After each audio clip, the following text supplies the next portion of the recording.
49 பெண்களை கொலை செய்த சீரியல் கில்லர் கனடா சிறையில் சக கைதிகளால் தாக்கப்பட்டதில் மரணமடைந்தார். பெண்களை கொலை செய்து தன் பண்ணையில் வளர்த்த பன்றிகளுக்கு உணவாக அளித்த சீரியல் கில்லரின் மரண பின்னணி என்ன? கனடாவின் போர்ட் கோக்விட்லாம் பகுதியில் 1949 ஆண்டு அக்டோபர் 24 பிறந்தவர் ராபர்ட் பிக்டன். பள்ளிக்கூட நேரம் போக தந்தையின் பன்றி பண்ணையில் வேலை பார்த்த ராபர்ட் அழுக்கு உடைகளால் சக நண்பர்களால் கேலி கிண்டலுக்கு உள்ளாகினார். அதனால் பள்ளி படிப்பை நிறுத்தி 1963 இறைச்சி கடை ஒன்றில் வேலைக்கு சேர்ந்துள்ளார். அதன் பின்னர் அவரது பெற்றோர் இறந்ததால் பன்றி பண்ணையை முழு நேரமாக பராமரிக்கும் நிலை ஏற்பட்டுள்ளது. இதனிடையேதான் ராபர்ட்டின் கோர பின்னணி குறித்து வெளிவரத் தொடங்கியது. 1997 மார்ச் 23 வென்டிலைன் ஈஸ்டர் என்ற பாலியல் தொழிலாளியை கொலை செய்ய முயன்றதாக ராபர்ட் மீது கொலை வழக்கு பதிவு செய்யப்பட்டுள்ளது.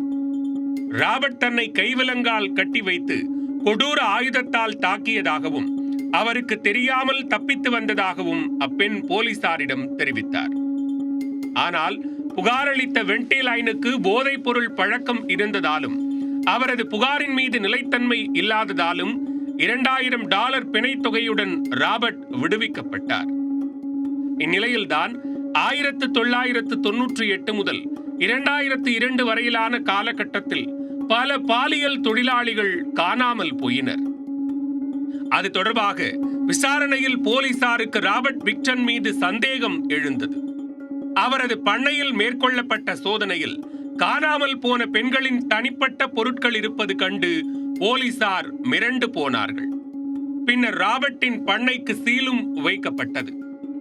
அதன் பின்னர் காணாமல் போன சிரினா அபோட்செவே, மோனா வில்சன், ஜாக்குலின் உள்ளிட்ட 49 பெண்கள் கொலை செய்யப்பட்டதாகவும் அதற்கு ராபர்ட் தான் காரணம் என்றும் தெரிய வந்தது.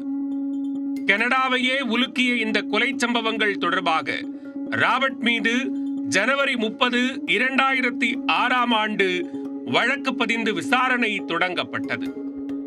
அதில் ராபர்ட் அளித்த வாக்குமூலம் அவரை ஒரு சீரியல் கில்லராக திரும்பி பார்க்க வைத்தது. தான் இதுவரை 49 பெண்களை கொலை செய்திருப்பதாகவும் இன்னும் ஒருவரை கொன்றால் 50 ஆகிவிடும் என்றும் கூறி அதிர்ச்சி கொடுத்துள்ளார். இந்த செய்தி கனடா முழுக்க பரவி பெரும் அதிர்வலைகளை ஏற்படுத்த 2007 ராபர்ட்டுக்கு ஆயுள் தண்டனை விதிக்கப்பட்டது.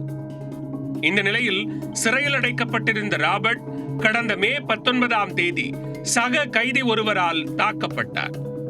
மருத்துவமனையில் சேர்க்கப்பட்டவர் தீவிர சிகிச்சை பெற்று வந்த நிலையில் சிகிச்சை பலனின்றி உயிரிழந்தார்.